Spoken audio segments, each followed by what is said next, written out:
Welcome back to another technical deep dive here in the debug zone. Today we're tackling a big question and breaking it down with insights from other users. Hopefully this clears up some misconceptions and helps you get the answer you need. So buckle up, stay a little curious, and let's jump right in.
And that's a wrap.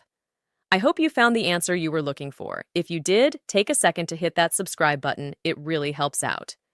And let me know in the comments which solution worked best for you. See you next time in the debug zone.